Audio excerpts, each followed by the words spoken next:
आप ऐसे ही करते लेक्चर भेज रहे हैं पर नहीं भेजते आप। 4 लेक्चर भेज दिए क्वेश्चन के, ये 5वां था। नहीं 4 भेजे हैं, वो देखो सबूत है। चलो ठीक है, मिल जाएंगे लेक्चर मिल जाएंगे आपको, परेशान ना हुआ करें। आज सवाल देखते हैं। 4 अपलोड 4 कर दिए थे जी। In the diagram B is a point and C is a point, 2 point given है। अच्छा ये ना आप थोड़े से ना खुले दिल से सवाल किया करो, सिर्फ ये ना देखा करो कि पता नहीं सर ने ये बताया या नहीं, इसके ऊपर ना चीजें अप्लाई किया करो कि अच्छा ये कॉन्सेप्ट के साथ हो सकता है या सवाल नहीं हो सकता। कहते हैं 2 पॉइंट है लाइन बी के, आपकी ये लाइन बी है, ये वाली, ये सारी जो लाइन जा रही है ना ये ऊपर की तरफ, ये बी लाइन है, और इसके 2 पॉइंट भी बताए हुए हैं। एक पॉइंट बताया हुआ है, वो कहते हैं कि ये पॉइंट बता दिया, और एक सी का पॉइंट बता दिया। आगे कहते हैं the sloping line through B and the horizontal line Y meet the at a point of A, then the equation of the line A C, कहते हैं इन 2 ये इक्वेशन ऑफ लाइन बना दी।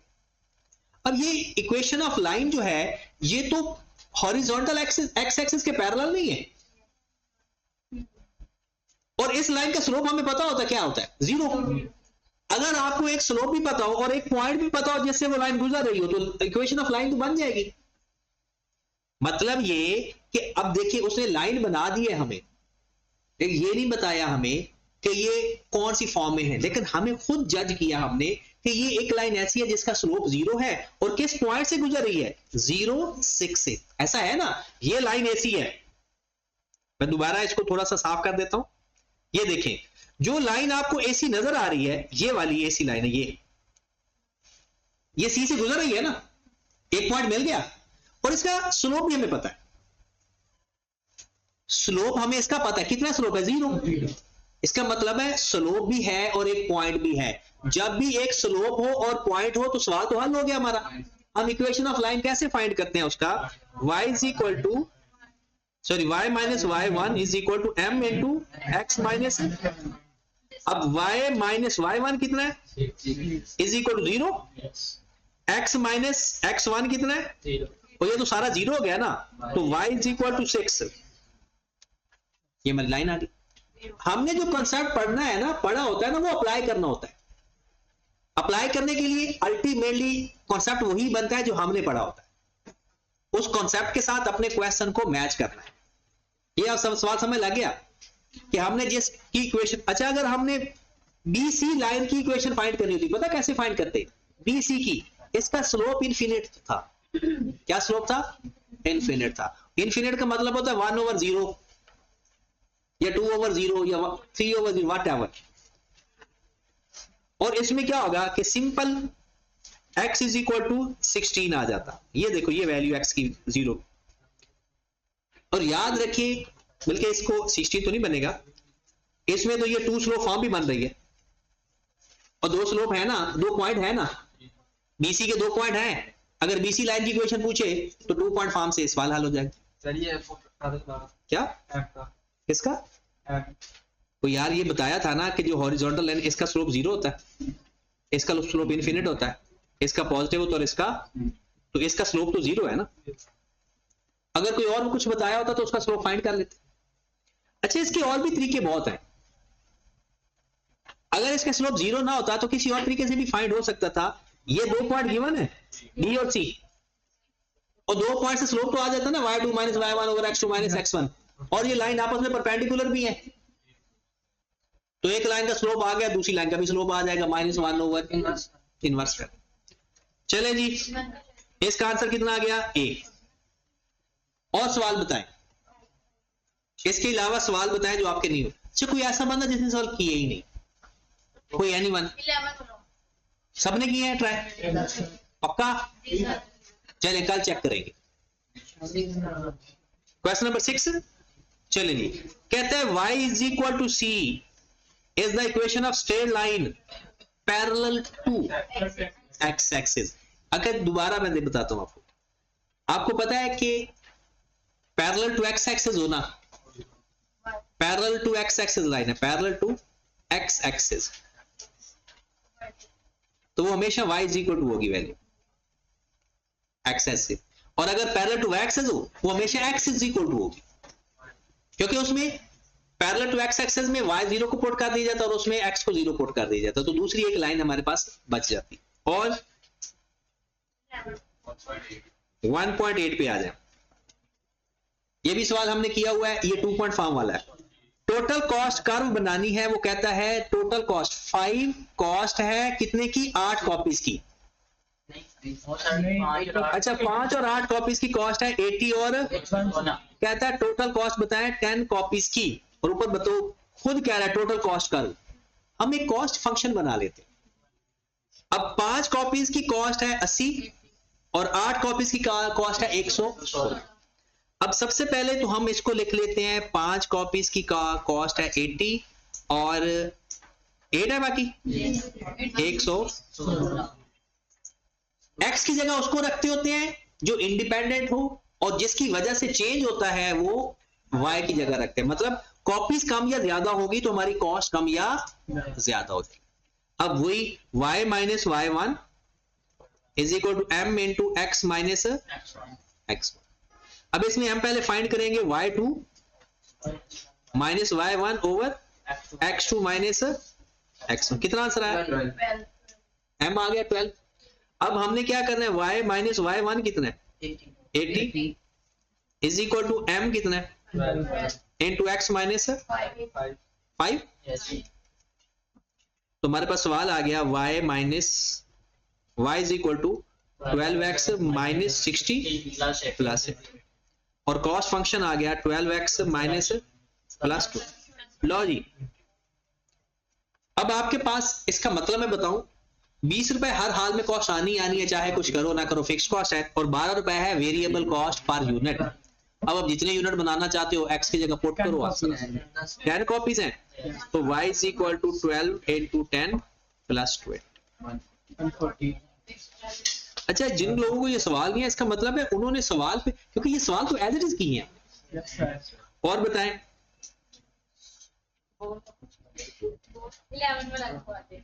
11 वाला कर लेते हैं जी। ये कल सवाल किया था हमने। सही आया था, आज भी इसको समझा जाऊंगी। अच्छा जी, अब मैन्युफैक्चरर सेल्स अ प्रोडक्ट, समझ गए 8 रुपए पर यूनिट क्या चीज है, सेल है, ये रेवेन्यू है, सेल प्राइस पर यूनिट है, ये क्या है, ये सेल प्राइस पर यूनिट। और वो खुद कह रहा है कि अगर आपके पास x का लेते यूनिट्स को तो r कितना आएगा 8x। एक तरीका, 2 तरीके कल बताए थे ब्रेक इवन के। आगे फिक्स कॉस्ट कितनी है 5000, वेरिएबल कॉस्ट पर यूनिट कितनी है 22.9। कहता है total output at the break even point. अब ब्रेक इवन पॉइंट के 2 फार्मूले पढ़े थे, एक फार्मूला पढ़ा था fix cost divide by contribution per unit. 8 को और 22.9 को आपस में माइनस करोगे तो क्या फाइंड होगा, कंट्रीब्यूशन पर यूनिट।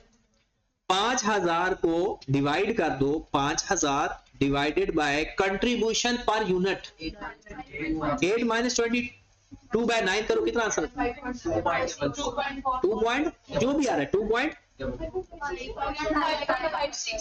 क्या 8 माइनस सर 9 कितना आ रहा है टोटल 900। ये अगर 8 माइनस 8 माइनस 22/9 कितना आ रहा है 2 पॉइंट 5.5। आप डायरेक्ट कर लो ना, एक तरीका तो ये है। दूसरा तरीका क्या है, आप ये रेवेन्यू आ गया, कॉस्ट किसके बराबर आएगी 22/9x प्लस 5000। इनको बराबर आकर हल कर ले, या cost over contribution per unit का आंसर एक है। आगे जाकर हम जब कॉस्ट अकाउंटिंग पढ़ेंगे ना, उस सवाल के अंदर हमने क्या करना होगा, ये तरीका ज्यादा इस्तेमाल होता है। और इक्वेशन के अंदर मैथ हम पढ़ रहे हैं तो इसके अंदर वो r is equal to c कर देते। नेक्स्ट बताएं जनाब, 11वें के बाद 13 pair of the coordinates are representative integers such that are. अच्छा, ये सिंपल है, बैक सॉल्व। आप बारी बारी दोनों पेयर ऊपर वाली इक्वेशन में पुट करोगे और जिससे आपका 29 आ जाएगा वो हमारा आंसर होगा। दूसरा तरीका बहुत मुश्किल है। दूसरा तरीका क्या है कि जो 2 पॉइंट गिवन है ना, सबकी इक्वेशन ऑफ लाइन बनाए, सर हमने 4 इक्वेशन ऑफ लाइन बनाए, जो फिर आपकी इसके साथ मैच करेगी वो आंसर होगा। वो ज्यादा मुश्किल है। आप क्या करो, ये दोनों पॉइंट x की जगह x और y की जगह y पुट करो। क्या 29 आ रहा है? अगर 29 आ रहा है तो दूसरा पेयर भी पुट करो। दोनों पॉइंट बारी बारी पुट करने से दोनों दफा अगर 29 आ जाता है तो वो हमारा आंसर। जैसे चेक करके देख लेते हैं, डेल्टा आंसर है ना, देखिए 2 पुट किया तो 8 और 7 पुट किया तो 21 हो गया 29। फिर 5 3 पुट करो 20 प्लस 29, मतलब दोनों पेयर x की जगह x और y की जगह y पुट करके अगर इक्वेशन सेटिस्फाई हो जाती है तो हमारा आंसर है, वरना नहीं। उसके बाद नीचे वाले में कहता है 14 की बात कर रहे हो ना, कहता है लाइन हैज, ये लाइन है, ये उसका पॉइंट है। कहता है अब इसको x की जगह x और y की जगह y पुट कर दो और हल करोगे तो एज की वैल्यू आ जाएगी। जब वो कहता है ना कि ये पॉइंट इस लाइन से गुजरता है तो उस लाइन को सेटिस्फाई भी कर रहा होता है। और हो गया बाकी सवाल आपके 19 देख लो, आसान सवाल। हो गया। Number of colour TV set sold by a firm was, कहता है नंबर ऑफ कलर टीवी कितना है, 3 टाइम्स। किसका 3 टाइम है? Combine sale of CD player and radio. ये कह रहा है टीवी की सेल बराबर है 3 time of CD plus radio. ये पहली वाली लाइन अंग्रेजी में लिखी हुई है और ये वाली लाइन मैथ में लिखी हुई है।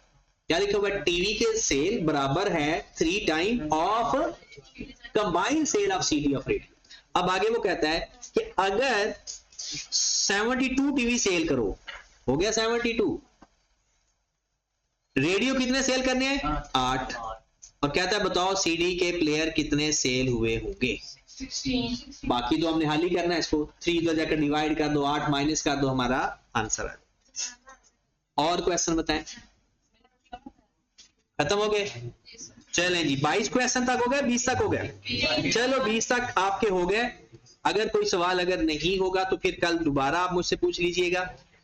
और इसके बाद अब आपने जो जितने भी इसके सवाल हैं वो कल कंप्लीट करने, और हमने अभी एक छोटी सी बात रहती है हमारी, वो कंप्लीट कर लें।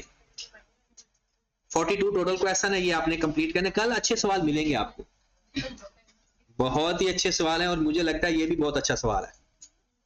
चलो ये कल देखेंगे। अभी फिलहाल एक टाइप ऑफ क्वेश्चन मैं बता दूं, पेपर में ज्यादा नहीं आया था लेकिन वैसे पता होना चाहिए। वो आपने बचपन में भी कितना हो गया कि जी 5 दिनों में 6 बंदे काम करते हैं तो कितना काम हो जाता है, और फिर बंदे कम कर दो, टाइम ज्यादा कर दो, तो बताओ वो काम कितने दिनों में होगा। कुछ इस तरह से सवाल होता है, इसे हम कहते हैं रेशियो और प्रोपोर्शन। अब रेशियो और प्रोपोर्शन के जो सवाल हम करते हैं उसका तरीकाकार देख लीजिएगा। सपोज दैट एक सवाल हम लिखते हैं, पहले सादा सा क्वेश्चन कि a man work 50 hours and complete their job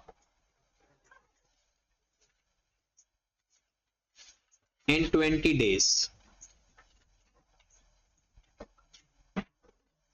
In how many days? In how many days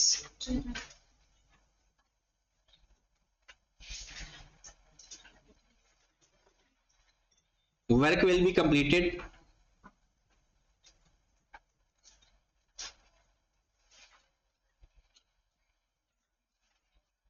If worker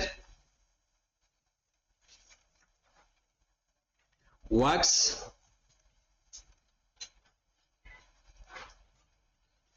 70 hours बल्कि 50 तो ज्यादा हो जाएगी, दिन में तो 24 घंटे होते हैं। कितना 10 घंटे पहले करवा लेते हैं, और यहाँ पर उससे मेहनत ज्यादा करवा लेते हैं, 14 घंटे दिन में काम करवा लेते हैं। 10 घंटे रोजाना काम करके ना वो 20 दिनों में अपना काम पूरा कर लेता है। अब वो अगर 14 घंटे काम करने लग जाए वो कितने दिनों में पूरा कर लेगा? ये है, इसको हम कहते हैं सिंगल रेशो। फिर एक डबल रेशो भी आती है। पहले सिंगल रेशो की बात करते हैं। एक तो होता है ना सिंपल मेथड होता है, उसको हम अभी बाद में देखते हैं। वैसे तो ये बहुत आसान तरीके से भी हो जाता है कि अगर हम इसको, अब वो तो मैं इसको कैसे करता, given over given multiplied by required, मैं तो हर सवाल को ही ऐसे कर देता हूँ, कोई चक्कर ही नहीं। कोई रेशियो का सवाल आ जाए, कोई परसेंटेज का सवाल, कुछ भी सवाल आ जाए, गिवन ओवर 20 दिन 10 घंटे और हमें 14 घंटों में कितने, यानी वो कितना टाइम हमारा लग जाएगा। अब आप देखिएगा जरा सवाल को, यहां पर हम लिख देंगे टाइम उसका और यहां पर लिख देंगे डेज उसके। बस ध्यान से सीखना है हमने, क्योंकि अगला सवाल मैंने डबल रेशो वाला करवाना। हमेशा याद रखें फर्स्ट लाइन हमेशा कंप्लीट होती है। जैसे कितना टाइम काम करता है पहले और कितने दिन लगते हैं, उसके बाद सेकंड लाइन में एक चीज अननोन होगी हमेशा, कितना टाइम है और डेज कितने हैं नहीं पता। डन। अब आप ना नोट करना छोड़ दें, फिलहाल सीख लें बस। हमेशा जब भी इस तरह का सवाल आपको आता है ना, डबल रेशो वाला आ जाए या सिंगल रेशो वाला आ जाए, सबसे पहले आपने इसको हमेशा डायरेक्ट रेशो कहना है। डायरेक्ट रेशो का मतलब है एरो का साइन ऊपर, जो फाइंड करना होता है हमेशा एरो का साइन ऊपर रखें। लेकिन इसके लिए शर्त यह है कि आपका अननोन नीचे वाली लाइन में हो। अननोन कहां पर हो, नीचे वाली लाइन। अब आपने एक रिलेशन बनाना है। अगर आपका रिलेशन कुछ ऐसे बन रहा हो या रिलेशन ऐसे बन रहा हो, मतलब दोनों रिलेशन बढ़ रहे हूं या दोनों कम हो रहे हूं, ये सेम बात होती है, इसे डायरेक्ट रेशो कहते हैं। बट अगर ऐसा हो कभी जिंदगी में, इसे कहते हैं इनवर्स रेशो। अक्सर लोग कहते हैं दोनों बढ़ रहे हो तो डायरेक्ट है, दोनों कम हो रहे तो इनवर्स है। गलत। दोनों बढ़ रहे हैं या दोनों कम हो रहे हैं, ये सेम डायरेक्शन है तो डायरेक्ट रिलेशन होता है। अब देखिए 20 दिन लग जाते हैं अगर वो 10 घंटे काम करता है। 10 घंटे काम करता है, 20 दिन लगते हैं। वो 14 घंटे काम करेगा तो कितने दिन लग जाएंगे, कम या ज्यादा? अगर वो दिन में ज्यादा घंटे काम करने लग जाएगा, दिन कम लगेंगे। घंटे बढ़ रहे हैं, दिन कम हो रहे हैं। एक क्वांटिटी बढ़ रही है, दूसरी क्वांटिटी कम हो रही है। इनवर्स या डायरेक्ट? इनवर्स रिलेशन में हमेशा एरो नीचे, डायरेक्ट रिलेशन में हमेशा एरो ऊपर और इनवर्स रिलेशन में एरो हमेशा नीचे। वो घर में कोई छोटा मोटा कजन या छोटा बहन भाई है ना, आपकी इज्जत बन जाएगी अगर उसको ये सवाल समझा दोगे अच्छे तरीके से। क्योंकि ये सवाल ना बहुत कम बच्चों को समझ लगती है फिर स्कूल में जाकर, क्योंकि शरारतें करते रहते हैं। और आप थोड़ा सा अगर 10 मिनट लगा दोगे ना तो वो अपने स्कूल में आपकी इज्जत बढ़ा दे। अब क्या लिखने का तरीका क्या होता है, जिस साइड पर एरो होता है वो वैल्यू नीचे आती है, जिस साइड पर एरो होता है वो वैल्यू। तो पहले क्या लिखना है, x over is equal to 10 over, अब जाकर उधर 20 इधर डिवाइड हो रहा है, उधर जाकर तो सवाल आपका हो गया 10 ओवर 14 मल्टीप्लाइड बाय 14.28। पहले कितने दिन लग रहे थे, 20 दिन। अब कितने दिन लग रहे हैं, 15 दिन, यानी 14.28। 14 दिन तो पूरे लग गए ना, तो 15 दिन पे आ तो गया, तो 15 दिन हो तो गया ही ना, तो 14.2 दोपहर तक काम। ओके होगी बात। अगला सवाल लिखे मेरे, ये था सिंगल रेशो वाला, इसको नोट करना तो कर लो। इसका क्वेश्चन भी है, सही एक्स ऊपर के यहां से एक्स क्रॉस हो सकता है। अच्छा, इसको कभी क्रॉस मल्टीप्लाई ना कहना, ये कभी कभी क्रॉस मल्टीप्लाई होता है, कभी नहीं होता। तो क्रॉस मल्टीप्लाई नहीं करना, ये एरो को देखना पड़ेगा।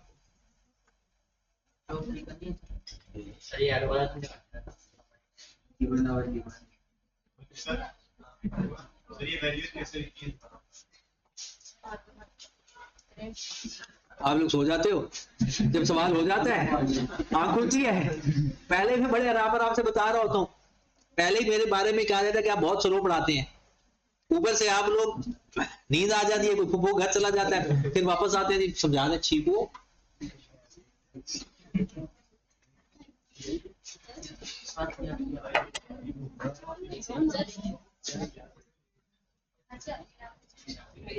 चले जी दोबारा सुन लें, दोबारा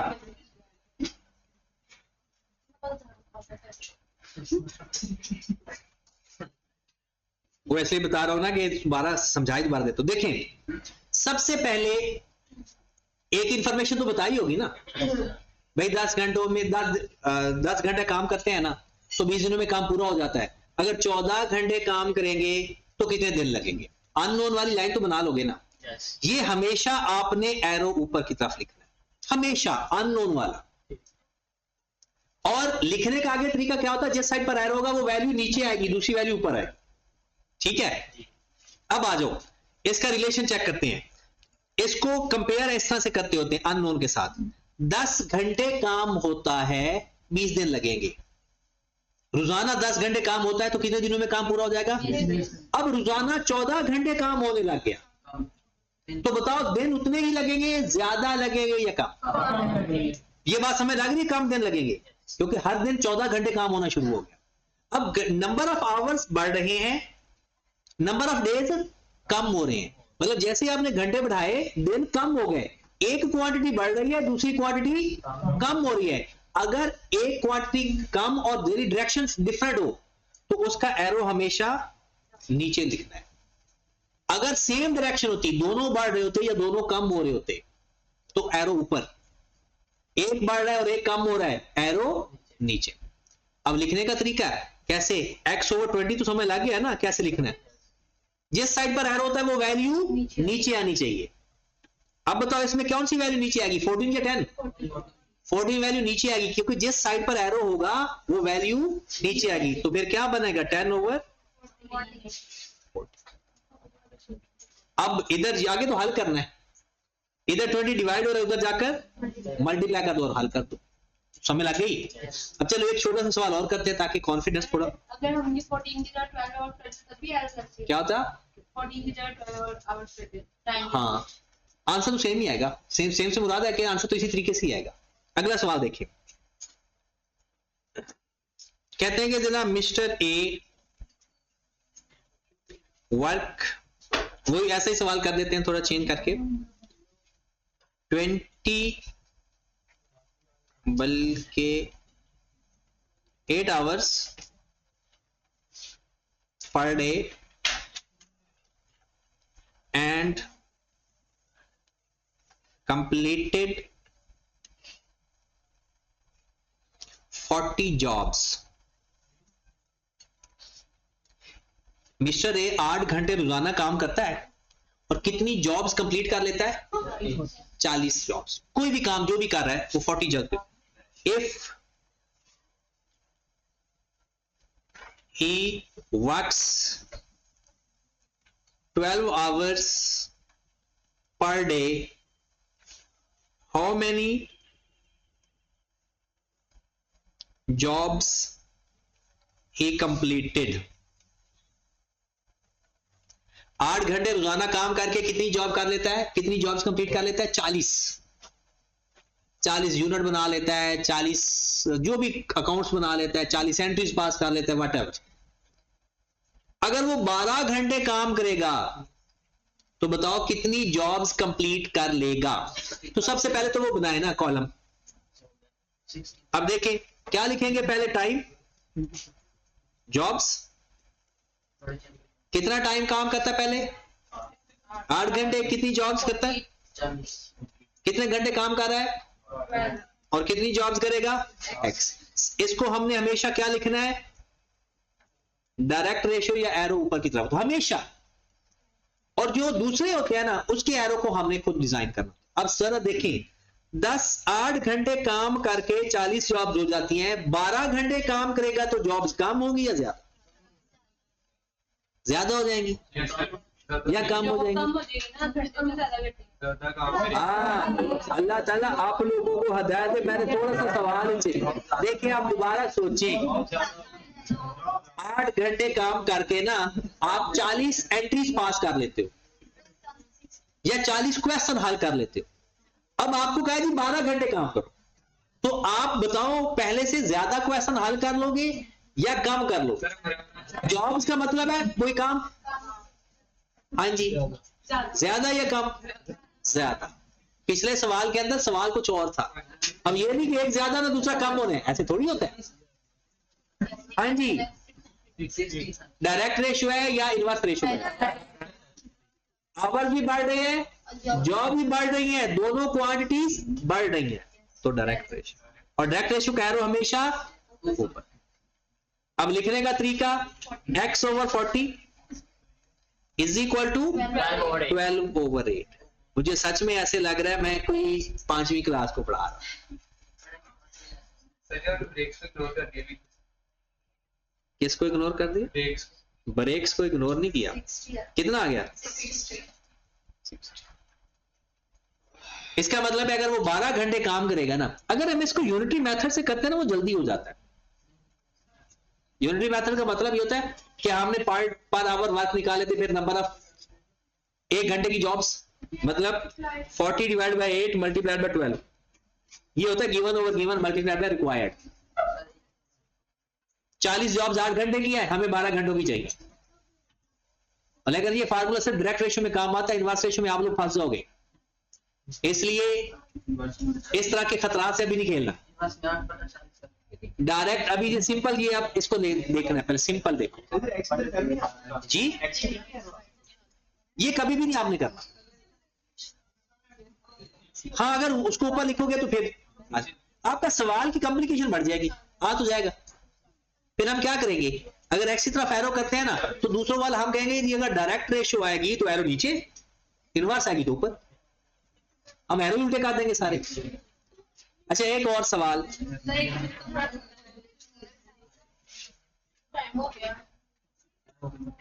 चले ये आज तो फिर कुछ भी नहीं हुआ हमारा।